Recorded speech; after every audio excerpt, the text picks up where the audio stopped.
Hi everyone, I'm Crystal Contreras and I'm the director of Inforum at the Commonwealth Club. Welcome to today's program with CNN's Brooke Baldwin. We're here in honor of her new book, Huddle: How Women Unlock Their Collective Power. She'll be in conversation with Allison Camerota, a fellow anchor at CNN. If you'd like to ask either of our speakers a question during this program, you can do so in the chat or comment section of the live stream that you're watching. The Commonwealth Club has suspended in-person events for the time being, but we are dedicated to keeping you informed during this pandemic. We're going full speed ahead with the full slate of live online programming in 2021. We ask that you consider donating to the club to help us continue our work this year and beyond. Visit us at commonwealthclub.org/online to learn more, and you can also click the blue donate button you see to the right side of your screen live during this program. Now, please join me in welcoming Brooke Baldwin and Allison Camerota to the Commonwealth Club.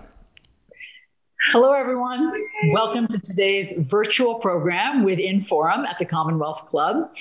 My name is Allison Camerota. As you just heard, I'm an anchor on CNN's new 2 to 4 p.m. East Coast time program called Newsroom. It's starting this upcoming Monday. Hope you'll all join me. It is my pleasure to be in conversation this evening with my dear friend, Brooke Baldwin, who has been at CNN for 13 years. And she, of course, is the author of the new fabulous book that I have in my hot little hands, called Huddle: How Women Unlock Their Collective Power. In her book, Brooke champions the power of the all-female huddle in the workplace and outside, which can propel women forward in transformative ways. So just a reminder, as you just heard from Crystal, if you have a question for Brooke, please submit those in the chat or the comment section, and we will get to those later in the program. Hi, Brooke. Hello, my dear. Did you like that I was feeling Wilson Phillips when I was posting to IG? Little hold on. I was channeling sort of like, 80s, 90s. Thank you. Getting excited for this conversation. So that got me excited to get to talk to you. Thank you for knowing that I am an 80s music girl and always will be. And thank you for all that. So I've been looking forward to talking to you about this. Your book is great. It's eye-opening. It's thought-provoking. I just have never thought of our support systems in this way, in the huddle. And so why don't you just start by defining it for everybody out there? What is the difference between a huddle and just, a close-knit group of girlfriends? Sure. So how I'm defining huddle, and it is so exciting to be here. Thank you so much. How I define a huddle is where women are energized by the mere fact of their coexistence. Like a huddle can be 2 women. It can be 2,000 women. It's where women, it can be productive and to bring about, change. It's where women thrive and succeed and get amazing stuff done. But it can also be a place where women quietly, bear witness for one another. And the key difference from, maybe a group of girlfriends or whomever is there's real intentionality behind huddling, behind having a huddle. And the mission is clear to build a bigger table, to build an entire table for women. That was the impression that I got, that huddle implies some sort of call to action. A close-knit group of girlfriends, you can all be together for a night and it is energizing and it's wonderful and you can all be drinking wine. But with a huddle, it seems like there is some sort of mission statement. Yes, the mission being building a bigger table. It's different from network. I get the question a lot too, in terms of the workplace, like how is it different from networking? Sometimes you think of networking as maybe your father's boys club, or maybe you run into a couple of girlfriends at happy hour at the bar. But again, it's like the notion of real intentionality behind it and just building an entirely new table, which is what I heard from so many of these women, so many of these huddles I interviewed for this book. And one of the things that you discovered, and I discovered upon reading it, that huddle's not new. This is a concept and a practice that has a legacy. So tell us about that.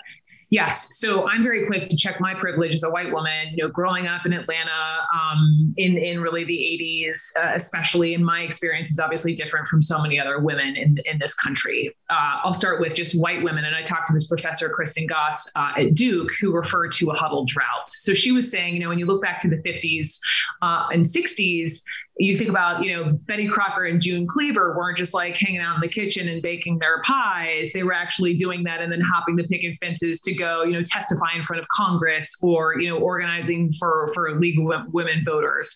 And then a lot of these women then went to work, and then came this huddle drought she described in the 80s, 90s, and 2000s for white women. For Black women, totally different story. For Black women, huddling, there's like just a real rich legacy of huddling that predates slavery. Of course, I talked to a lot of Black women about this, and this Black historian, Kimberly Springer, and she wanted me to make sure I emphasized, not just during slavery where Black women oftentimes were all they had, but also predating slavery, that Black women just, centuries ago, genuinely just enjoyed the sisterhood, right? And so then you think of Black women getting into the 80s and the 90s, the womanist movement, Links organization, the richness of Black sororities. And so they were continuing to huddle the Million Women March in 1997 in Philadelphia, this grassroots effort, like 500,000 women showed up, which really rivaled, what I experienced covering the Women's March in Washington, January of 2017. So it's just interesting. And I wanted to honor also Black women huddling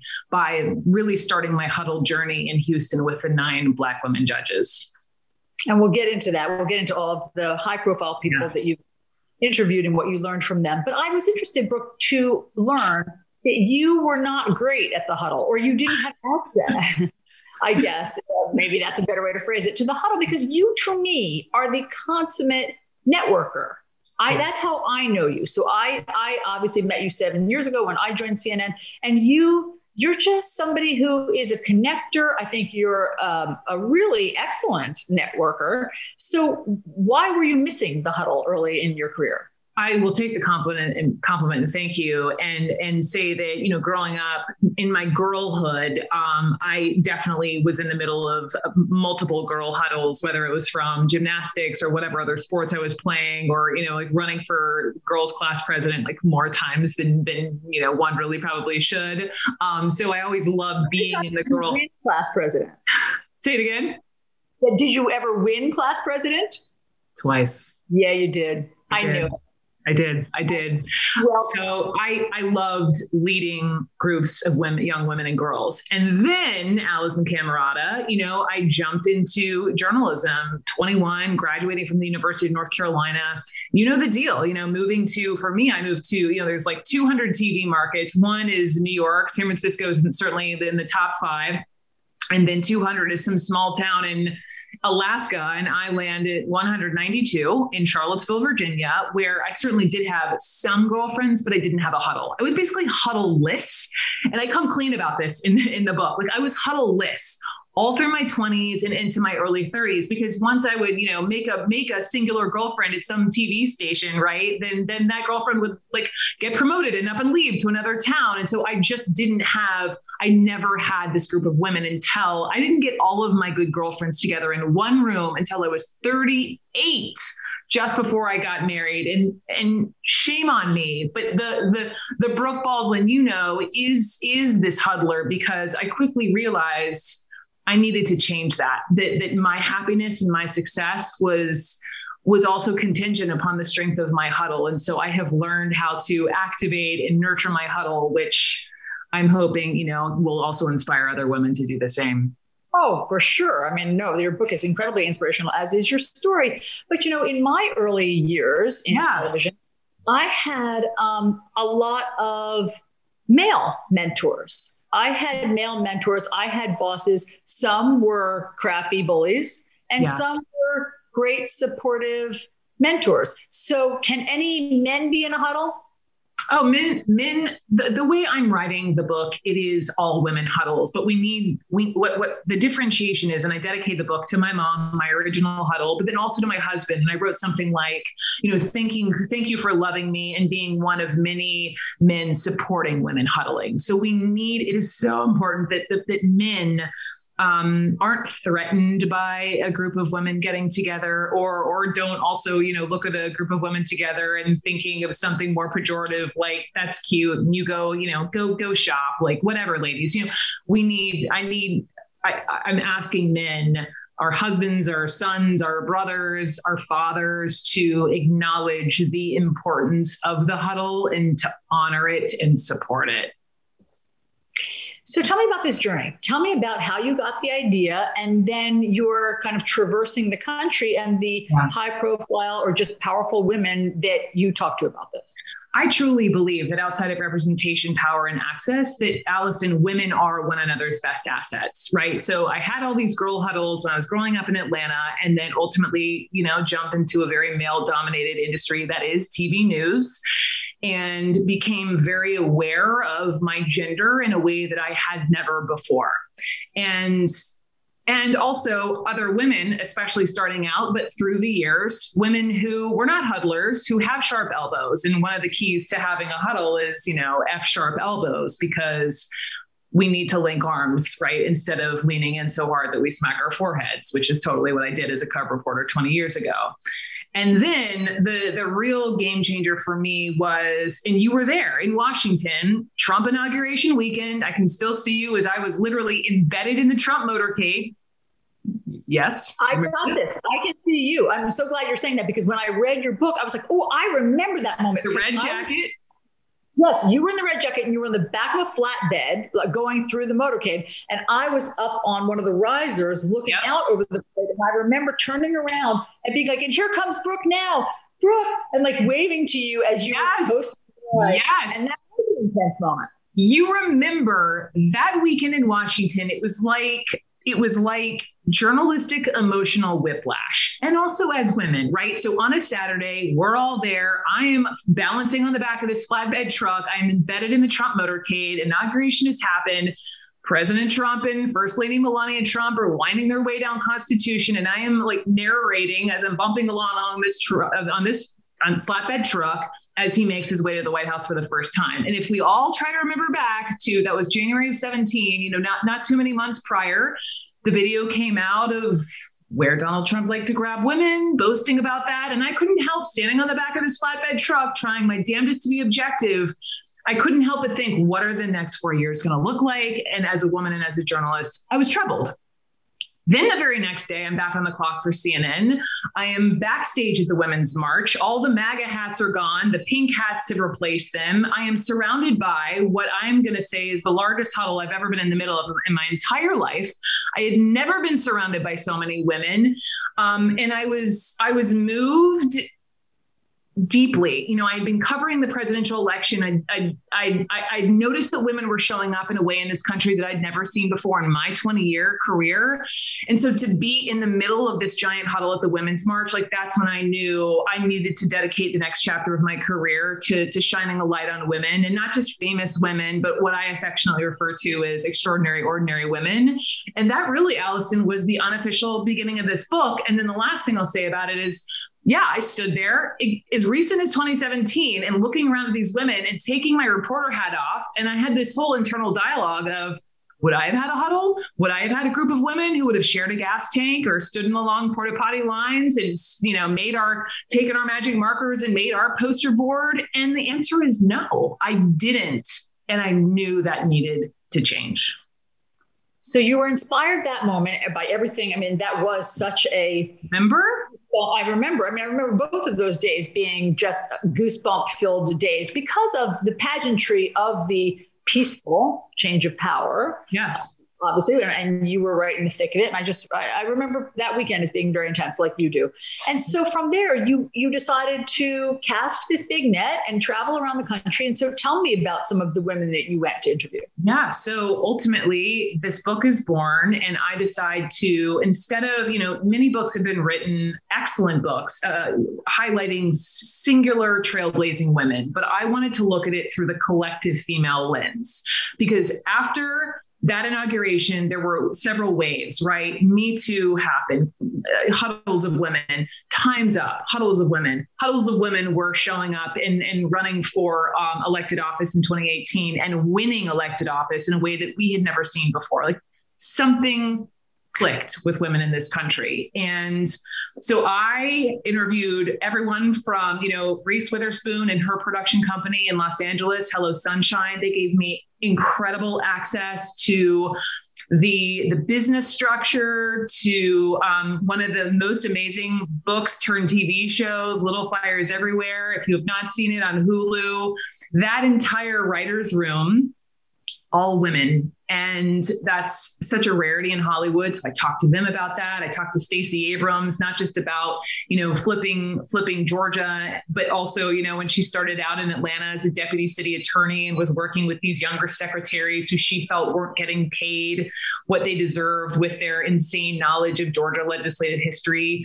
I talked to women athletes like in the WNBA, like Sue Bird and Nneka Ogwumike, to Sue's fiance, Megan Rapinoe, to 5 moderate Democrats on Capitol Hill, members of Congress who huddled to get elected and are huddling to bring about legislation for women and women in the military. So like all my weekends outside of the totally slow news cycle.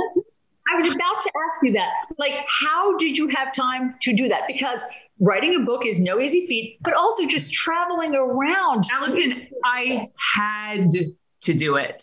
I had to do it. My soul was screaming at me. Like I would go to work and I would cover this White House, which kept us, they kept us mighty busy in a way that I think none of us fully anticipated. And there wouldn't be, because we were covering the news, there wasn't as much room to cover, huddles don't always make the headlines, but they're such a huge part of the fabric of this country. And so I would just book myself a plane ticket on a Friday after my show, make my way to Houston or Los Angeles or what have you, Atlanta, and throw myself into the deep end of these interviews. And, I got most of the big interviews done before the pandemic and then wrote this book during COVID.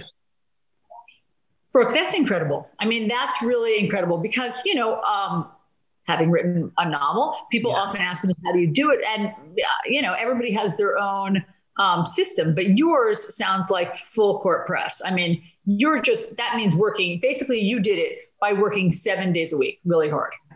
Yes, but I was possessed. Yes, I had to do it. I feel called. As cheesy as that sounds, like this is the work I am meant to do. Give us some examples so that people can conceptualize what are some visible huddles? What are some huddles that you've seen in the news or just high profile huddle? Yeah, well, here's an example. Since, a lot in the crowd live in San Francisco, I got to meet Chef Dominique Crenn, Dom Crenn. She is the only woman 3-star Michelin chef in all of America. And her beautiful restaurant is in San Francisco. It's called Atelier Crenn. And she didn't get there, without some mighty, mighty hard work. And if anyone has ever worked in a restaurant, that it is this macho, swashbuckling sort of culture. And she was able to push her way through. I remember interviewing her and she was literally like showing me burns and scars on her arms from shucking oysters the wrong way. Like, I'll spare you the details, but, she persisted. And so she gets to this position. She has this beautiful restaurant in San Francisco. And then she would be doing these interviews with, food journalists, and these journalists, she'd be saying like, why aren't you featuring more women? And then the journalists would say, well, we don't know where the other, great women chefs are. And she was like, okay, this is BS. And I'm going to literally bring them to you. I'm going to create this restaurant sort of summit and bring them all to, San Francisco, where I will drop them in your lap and you can interview them that way. She is always amplifying other women. One chapter in this book is about, pioneers who are in these male dominated industries who amplify others. So not only does she amplify all these other women chefs to get press, to get attention on the restaurants in various places around the country, she also hires so many women. She hires people also based upon, they don't have to tick all the boxes of like the traditional white male resume. If you are talented, if she believes you have the special sauce, she's going to hire you. And just the way she changes the culture in her kitchen at Atelier Crenn is is something to hold and show. So she's one example of a singular woman who amplifies others. I'll give you another, which is where the whole huddle journey began in Houston.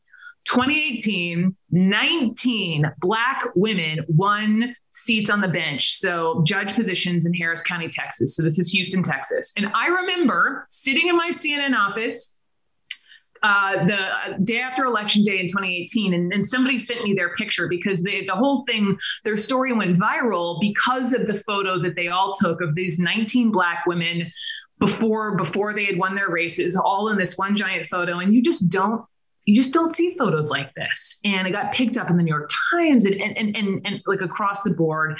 And I wanted to cover them, but we just didn't have, like, our cup runneth over, on a day like that.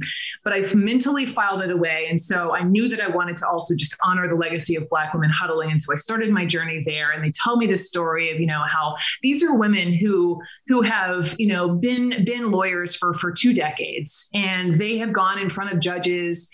They could count on one hand how many judges were Black, and they could count on a pinky finger how many judges were Black women. And all of a sudden, you have these 19 women, or 17, I think, initially, who win their primaries. They're in this smallish room. They don't really know each other, and they're sitting there and they're looking around. And they start to count the faces, and they start to realize how many Black women are in that room. And they decide to come together. They create this private Facebook group. They have the whole group chat going on. They start doing the circuit Black churches. Young little Black girls are running up to them after they've put this photo out into the community. It's all about representation. They all have been members of, 2 big Black sororities, and they win. The Democratic Party didn't even want them to huddle on the campaign trail, but they decided to anyway. But why not? Why wouldn't the Democratic Party want them to huddle? I don't know, but the Democratic Party also, I tell the story of 5 congresswomen, former U.S. military and CIA, and the party also didn't want them to huddle on the campaign trail. I don't know, but both groups of women defied the party and huddled on the trail, and these Black women won in Houston. And to this day, I'm in touch with them often. And to this day, they huddle from the bench. Like, how people are always surprised when you and I, when we're anchoring in commercial break, sometimes we'll text someone or we're Googling something, right? It happens. And so when I was talking to these women, and they were like, Brooke, we'll be in the middle of a trial. They'll be sitting on the bench, and there's a question over a legal code or what have you. And they will stop the trial. They will go to their cell phone. They will do an SOS call to their huddle over the group text, and women will come to their aid instantly. And honestly, Allison, I so admire these women, because I truly believe that as Black women who are mothers doing a lot of, child custody cases, they will change the face of the justice system in Harris County, Texas. That's really powerful. That leads me to one of the intriguing, obstacles to the huddle that you bring up that I think we've all confronted in our lives. And that's sort of what you talk about, the scarcity model. Yeah. I think there's a mindset in lots of places that resources are scarce, that rewards are scarce. There's only one brass ring, and I want it. Yes. And if you get the brass ring, that means I can't have it. Yes. And so there's a feeling, certainly in TV news, I'm sure that we've encountered. I haven't encountered it in all of my jobs, yes, but at a couple of jobs, there was a scarcity model. And so there was a lot of resentment when another woman got something, because that meant I couldn't have it. If you got a great assignment, I didn't get the great assignment. And then, it wasn't really until I got to CNN, for me, it was the abundance model. Totally. You were totally agree. International trips. I had my own international trips that I was going on. I was on New Day. You had your show. Like, it was the first time that I saw, oh, wait, there can be abundance in the world, and everybody can have different opportunities that meet their desires or skill sets. But the scarcity model is real. And I think that that's what all of us watching even can't come up against when you think that, you have to be against whoever you're working with. Yes. And I think yes. And of course I have experienced it, and I really have experienced it in my younger years. I think back to my 20s, but not as much the last decade, which has been at CNN, because I think, we're 24/7. There's so much to go around and so many pieces of the pie. And we all truly, truly support one another. And we have this amazing huddle at CNN. But, when I write about it in my book, like my first TV job, there was a woman, she was maybe like 6 months my senior in my first TV job. And she yanked an assignment right out from under me that I'd been given for the duration of my tenure at this TV station. She yanked it right from out from under me. And, I write too that I look back, because it goes back to like, there were only really one or two seats at the table. I don't like, I'm not hating on her. I might have wanted to, maybe 20 years ago, but I understand the context in which she was just trying to survive and succeed. And I don't know if it is, I believe it is changing, because talking to so many of these women, I think our society loves the narrative of women being pitted against one another. And certainly like, I'm not. That's right. Is like the cliche of what it's totally.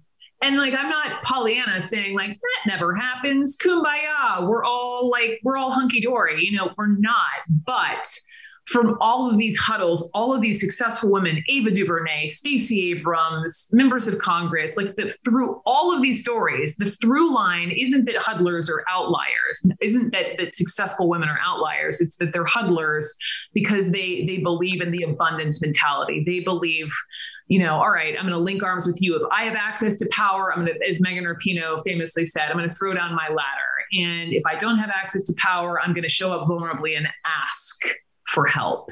And I think that the more and more and more we do that and we huddle, there will be fewer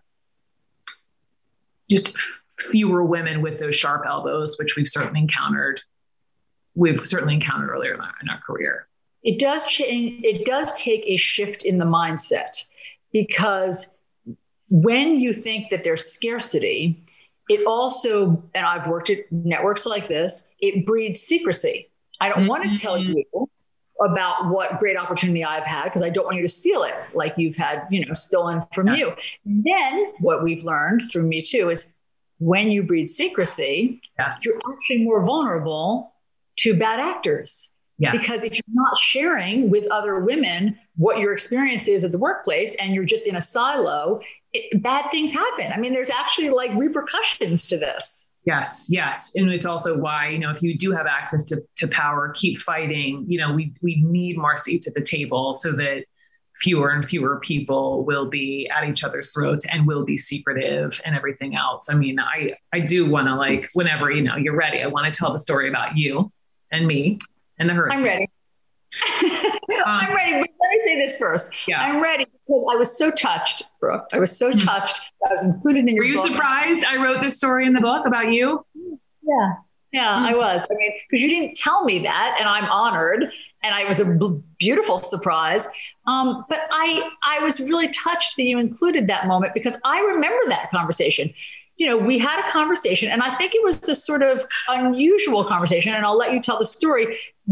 I didn't know that we were having a 2-person huddle. That's not what I wouldn't have characterized it that way until now. And now that I know about huddles and reading your book, but I do remember that it was a very direct conversation, which was unusual. You really wanted information. And I think that you deserve that information, because you were trying to figure out what your place was in the world. And you were totally direct with it, and not secretive, and open and abundant with your suggestions. So let me back up. All right. So Allison is this stud anchor who's been, the star of our morning show for a lot of years. And I know you're excited about finally sleeping in, and I'm excited for you. And so this was within the last couple of years. There was this hurricane brewing along the Carolina coastline. And, listen, I love being in the field. I love being in the field. And so when a huge hurricane is coming, put me in, coach, I want to be there. And it just so happens that for this first hurricane, instead the move was to put our 3 primetime anchors, because the hurricane's landing, sort of making landfall around when I'm on TV in the afternoon. And the thought was to have this triple box of this grand, presence in the Carolinas of our primetime anchors. And that didn't include me on my own show, right? And so that also happened to coincide with this week at CNN called Make You Matter Week, where they it's so lovely, highlight various on-camera and off-camera folks. And that happened to be the day that you were asked to interview me over a breakfast conversation with majority young women in the room. And they're all sitting there asking me questions about what's it like to be a woman journalist? How did you get to be where you are? And I'm very aware that, these three men are going to be anchoring my show later that afternoon, and I'm irked. But I don't let on, during that conversation. But when the whole thing ends, I'm like, Allison, can we go in your office? And you were like, of course. And we go sit in your office. And I remember just plopping down, almost laying down on your sofa. And I was like, okay, I'm really upset that I am not, covering this hurricane. And what do I do? And you essentially just said, Brooke, you have to speak up. You need to just go talk to the boss and tell him how you feel and say, hey, could you just put me in? If not this time, the next time. And I just, sometimes you just need that. I think I probably knew that deep down, but I needed Allison. I needed to hear it from you. Someone I genuinely respect and whose advice just matters to me. And I went to talk to the boss, and what do you know? A couple weeks later, he walks into my office and is like, are your bags packed? And it ends up being the biggest hurricane of the year. And he throws me on a plane, and I end up then huddling with other women I know in logistics. And I end up getting this extraordinary access to, ground zero of this hurricane with a helicopter and get put up for all these awards for my coverage. And that was a highlight of my career. And that highlight of my career would never have happened had it not been for this huddle. That's incredible, Brooke. That's just truly incredible to hear, because I remember you in the hurricane and in the helicopter. And you just were born to be there. I mean, you were so on your top of your game. You deserve to be there. You were born to be there. Your reporting was so stellar. And I also, for everyone listening, here's my dirty little secret. I'm like, yeah, you go to the hurricane, Brooke. I'll be hiding in the warm, cozy studio, having reported from many hurricanes. You don't like you anymore. You really desperately wanted to go in. This is back to the abundance principle. It's you good. That's something you really want. Go for it. I'll be warm and dry in the studio tossing to you. And my dirty. Can I just read? I want to read the end of that chapter, because I just love telling the story about you. And so I wrote, for me, this is one of the ironic benefits of working in a male-dominated field. It has given me the opportunity to hone my huddle skills, to be more perceptive about how I can help other women and become less guarded about my own vulnerabilities in the workplace. That alone is a tremendous gift. Losing the fear of asking other women for help has changed my entire approach to ambition and friendship. I might not be able to change the forces at play in our culture that have resulted in gender disparities and lopsided power balances in the workplace, but I am able to locate my best allies for weathering this storm. I've learned firsthand how fulfilling it is to root for a female colleague, to openly and honestly express my deepest frustrations about my career, and to share the secrets of my own success with someone who is struggling to find her way. More than just comfort, there is power in female coworkers talking to each other. Even if it's still a man's world we're working in, the huddle is the silver lining.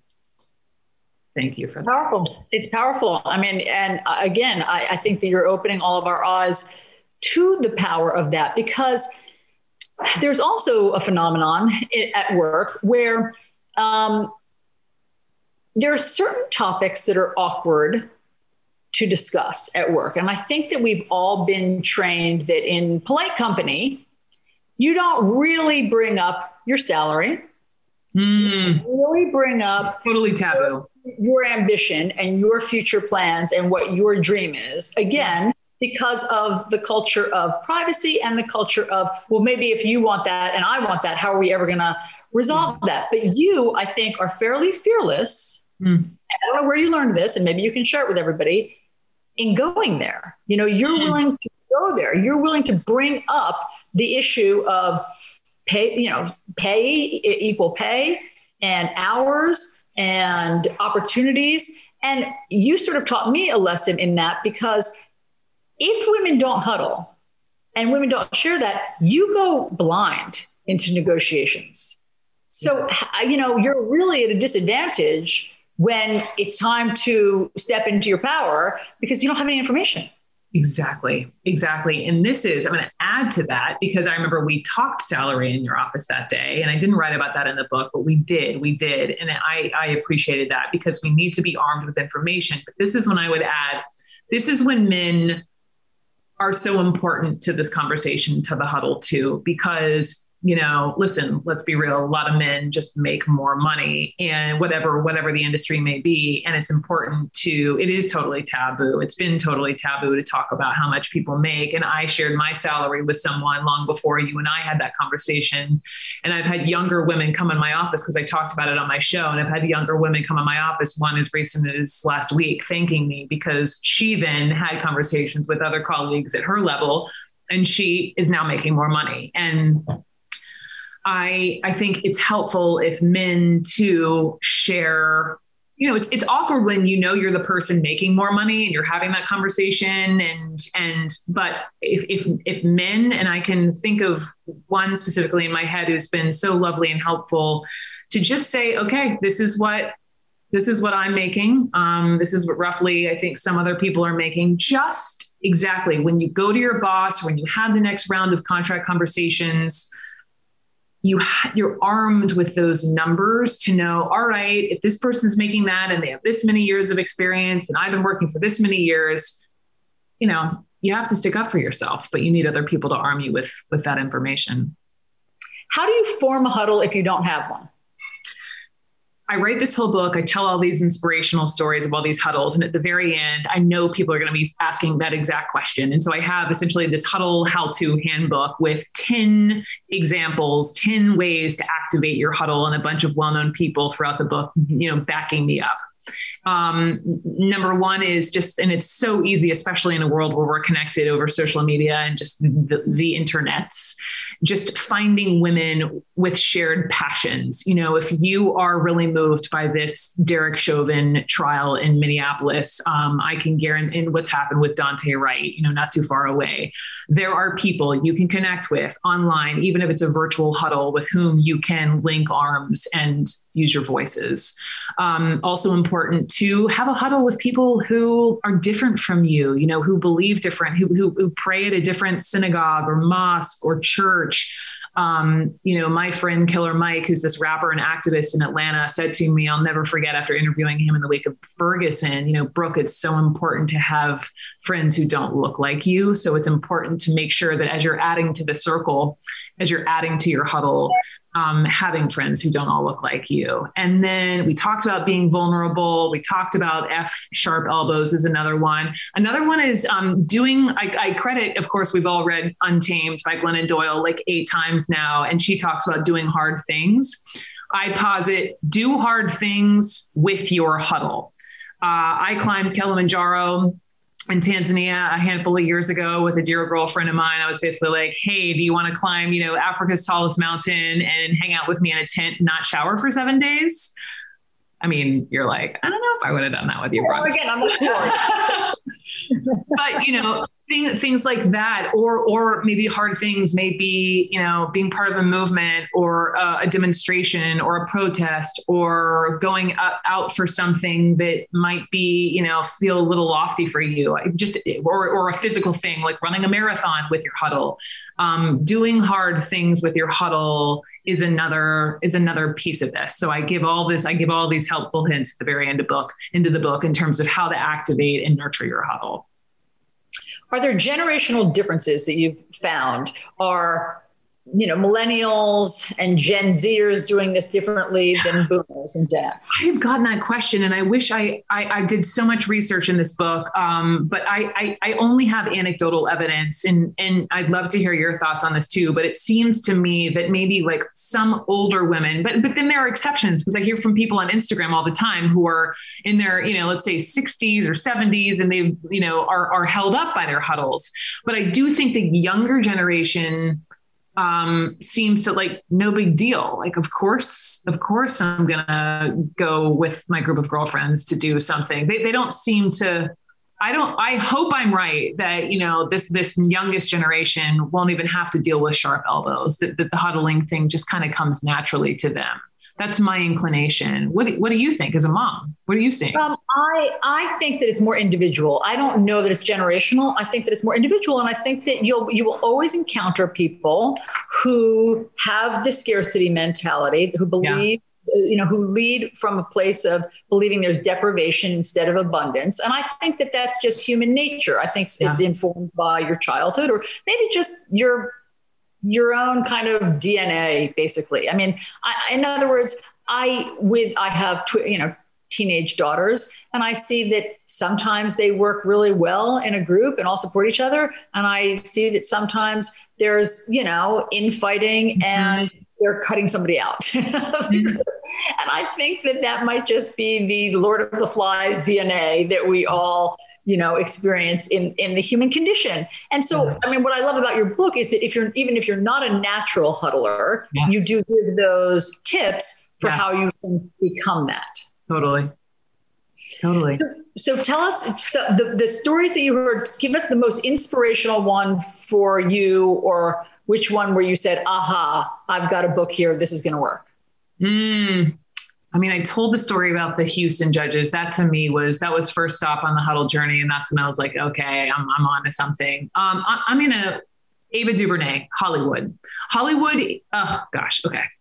Hollywood is for the most part a white male structure. And in order to penetrate as a Black woman and be as successful as Ava has been as a filmmaker, and she's also an activist, but just as a filmmaker and as a director, she's like a unicorn, but she doesn't want it that way. As she told me, like, she goes to all these Hollywood parties surrounded by white men. And she was like, Brooke, I don't want to be the only one at the party. I don't want to be at the party alone.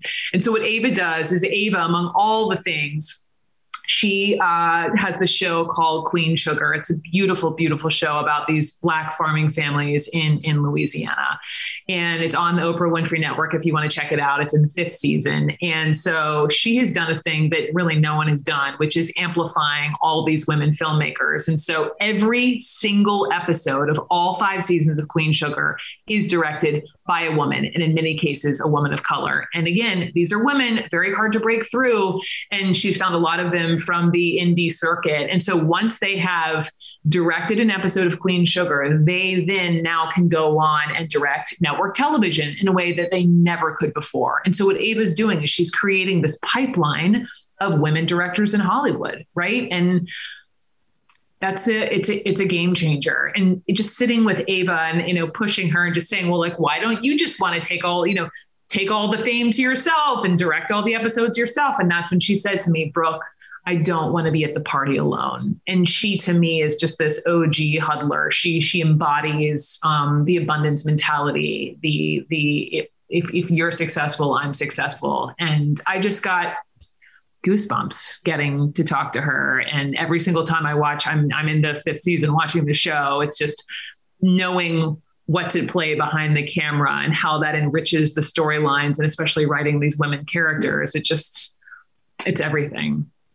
I was really struck by that sentence also by her, because I don't want to be at the party alone really does capture why you would give up some of your privileged position, why you wouldn't hoard it, why you wouldn't hoard all of the opportunity. And it's so telling because it's generous, but there is self-interest in there also. The self-interest of wanting to share it with somebody. It's not as fun to go to a party when you don't have your You want to have your friends. She wants to have her friends. She wants to have more women directors in Hollywood. Thank God. Yeah, no, that one was an eye opener. So everybody, it's time soon to begin getting your questions in for Brooke, and I will pose them to her. So let's just start right now. Let's do it. Brooke, as you prepare to leave CNN, I'm gonna start crying. How are you feeling?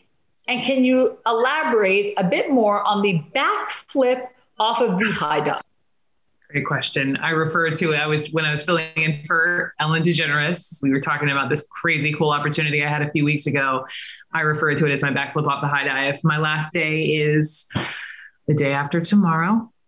And I have felt, it's been a roller coaster of emotions, but honestly, I felt pretty good about it. And then this morning I was sitting in our CNN hair and makeup room, and these two like hardened male photographers who you never see in the makeup room, they came to find me because, I mean, these are guys who've been to conflicts and wars and all the places. And they came to find me to tell me goodbye. And they were kind of gushing as much as these guys can, and I just started to ugly cry right there in front of them. And it started to hit me then that I am leaving. But even though I am leaving CNN, you all will know where to find me. I will land somewhere else. And it's the backflip off the high dive is real in the sense that and I said it when I announced that I'm leaving, I don't have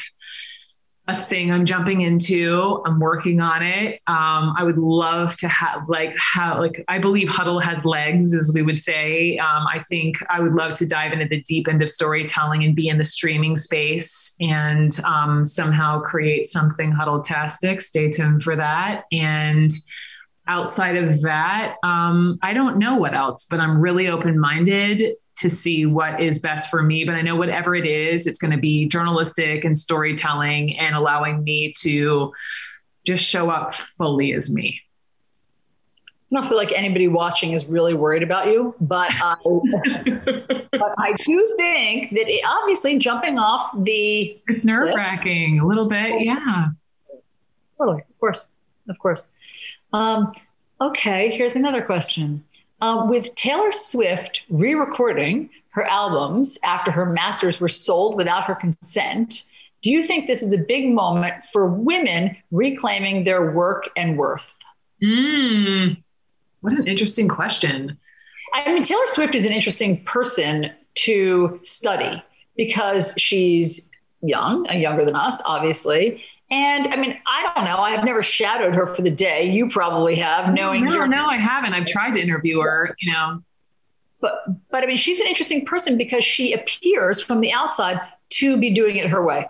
She does. And I shout out to Randy, my late 20-something-year-old producer, because she's obsessed with Taylor Swift. And so my assignment, I don't know when Taylor's documentary came out last year, I went home and watched it. And it really was, I was like, all right, because of how I get it. As Taylor, you want to have this universal appeal, red states, blue states, you don't want to opine too much politically for fear of alienating some of your fans. But, I remember watching in this doc how she was like, enough is enough with regard to, I think it was a Senate race in Tennessee where she has a home in Nashville. And I admire her for certainly having a voice, and given the fact that everything she's done with all of her albums, I think that's a perfect example of owning her space, reclaiming her space for sure. And she also seems to have, again, we're not never met her, but she also seems to have. I'm not letting that stop us from opining.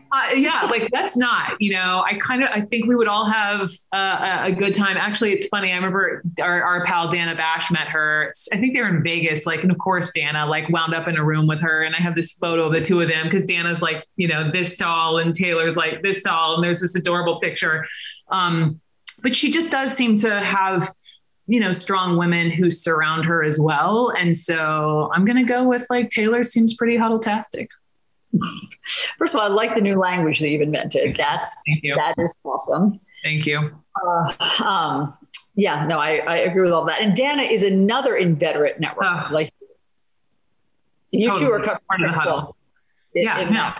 She's texted me like every morning, knowing this is my last week at CNN. How are you? When can we talk? What's going on? I think she was trying to arrange something for after my last show. I'm actually flying in two of my closest girlfriends who will be there literally as I walk out of the CNN building for the last time to just, embrace me and hang with me for the weekend. But Dana, always thinking of others and always amplifying other women.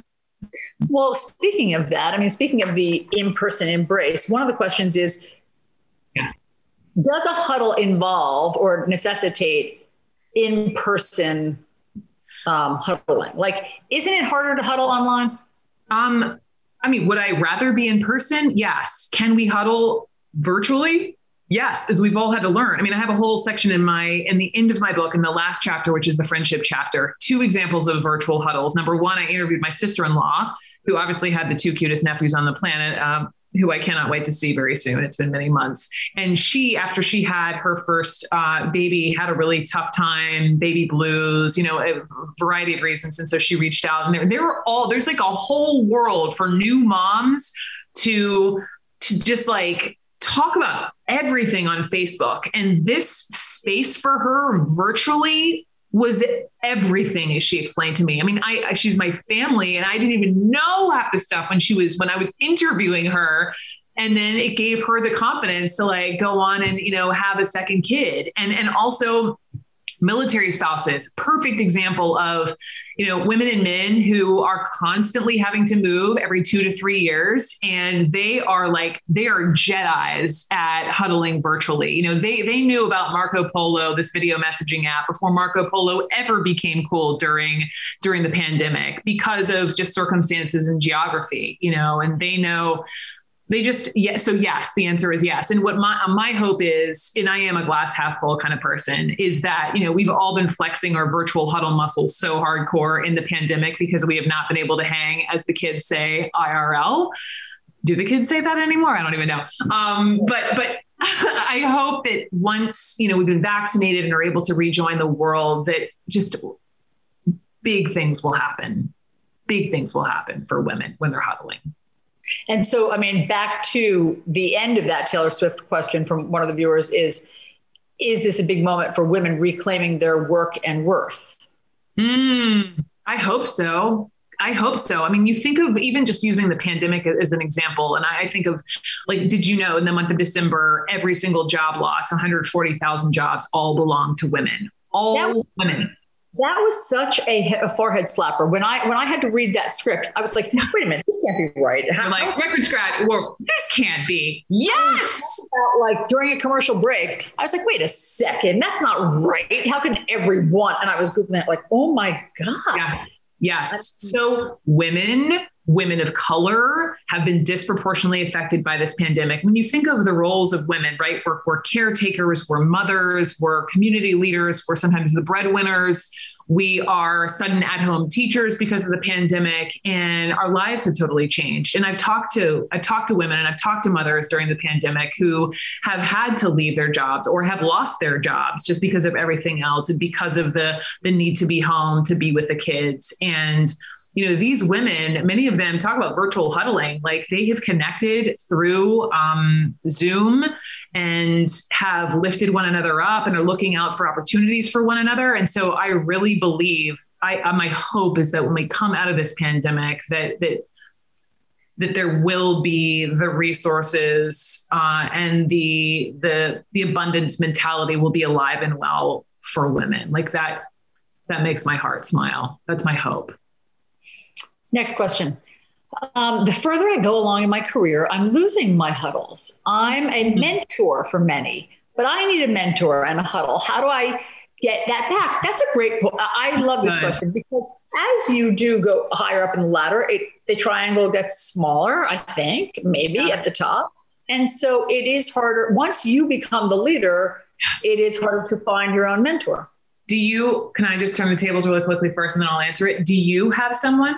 Allison Camerata in your life who you still talk to, who's above you? Like, I know it's sort of like rarefied journalistic air, to have made it as far as you have, but do you have someone?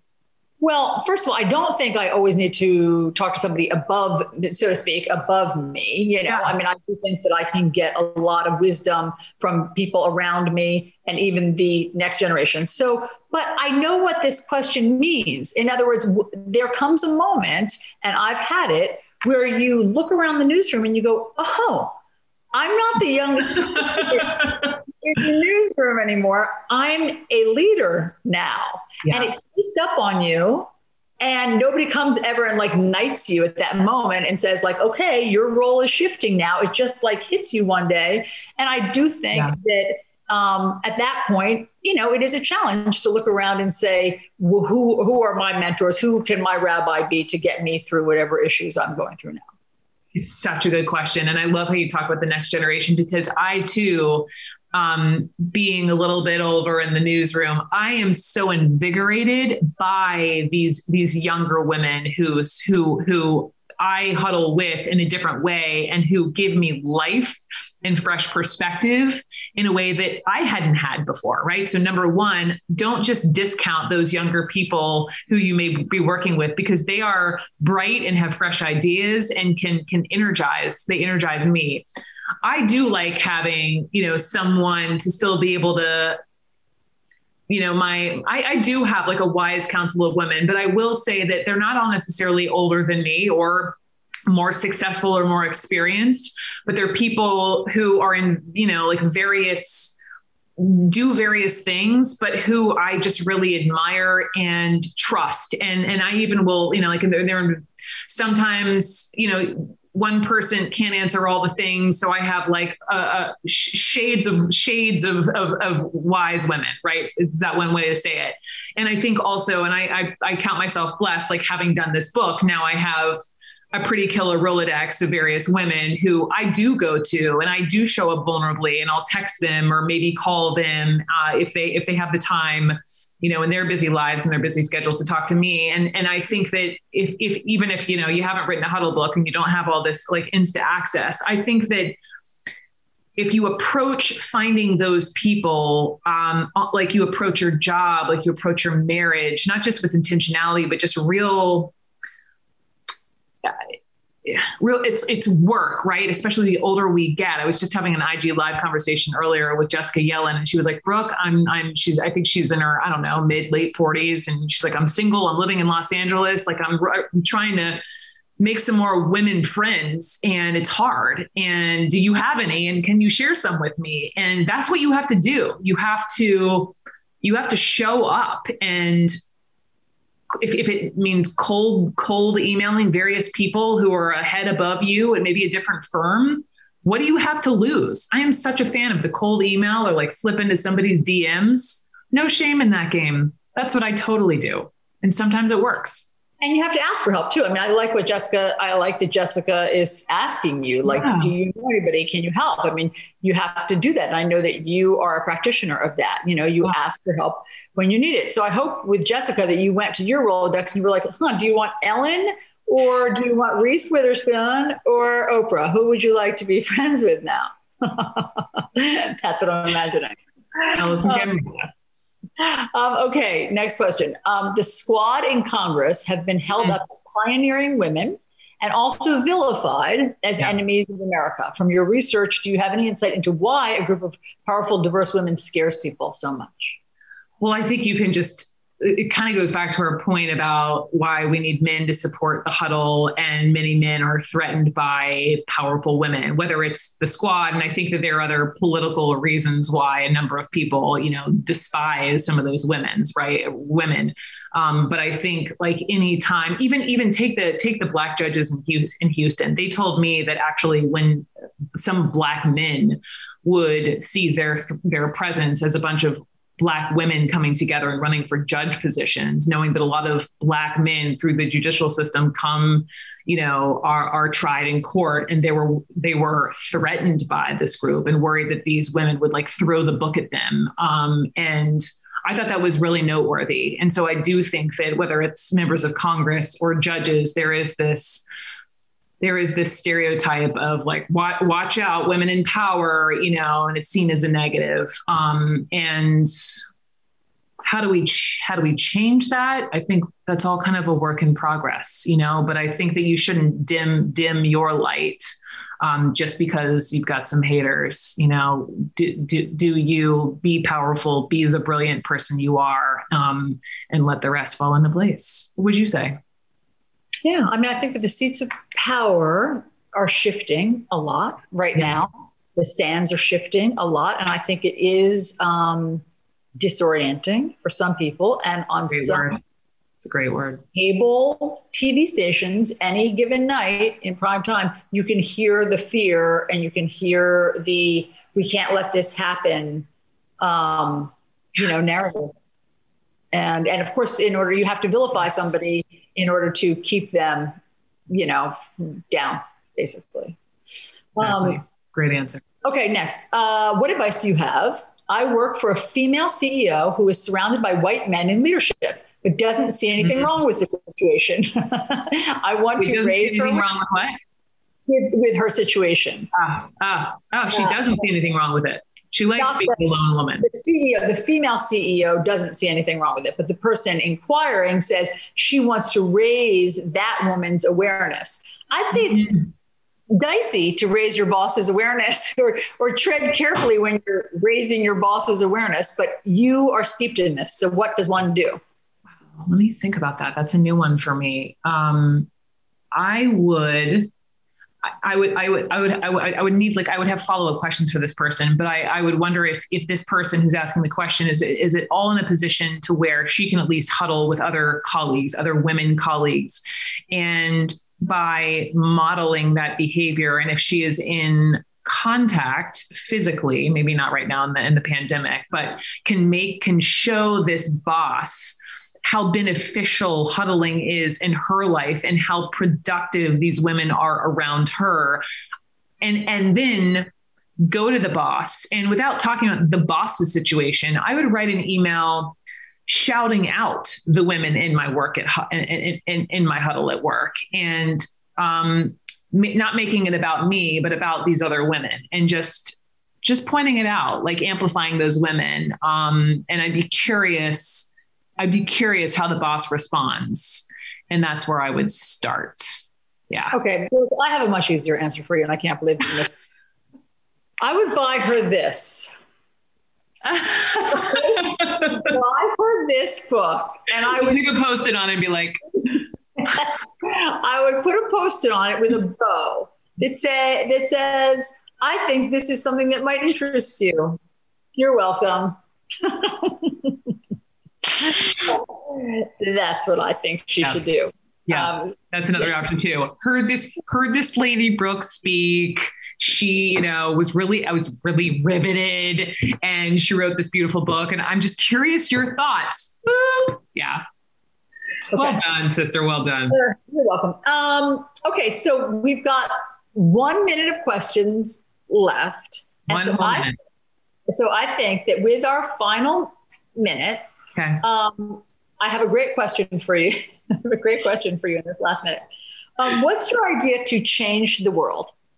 That's all? Yes. How would I change the world?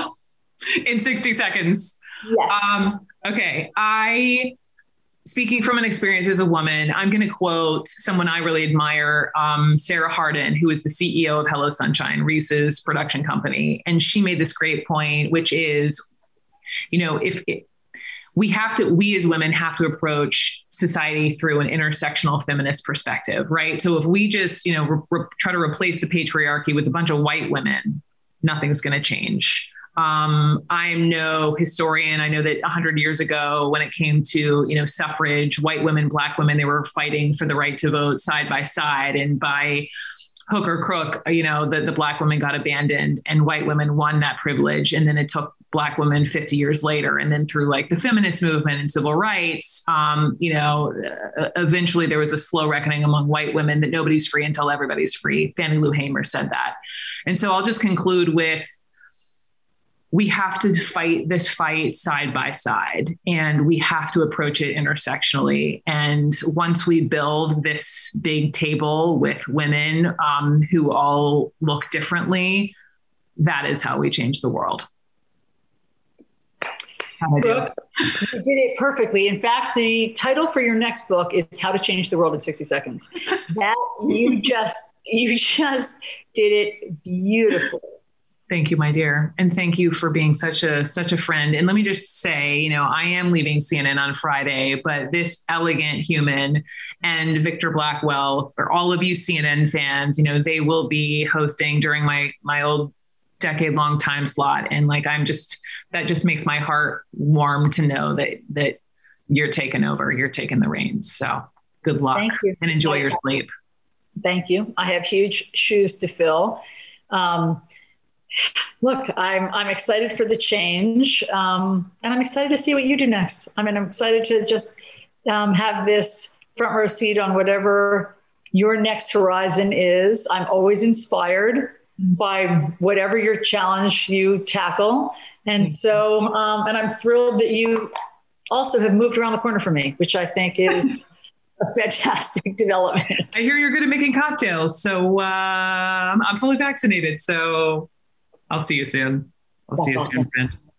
Brooke, again, the book is Huddle, How Women Unlock Their Collective Power.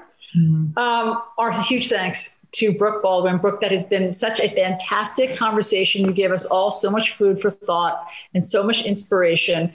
We encourage everybody who's listening, who wants to know more, to pick up a copy of Brooke's new book at your local bookstore. It is available everywhere now.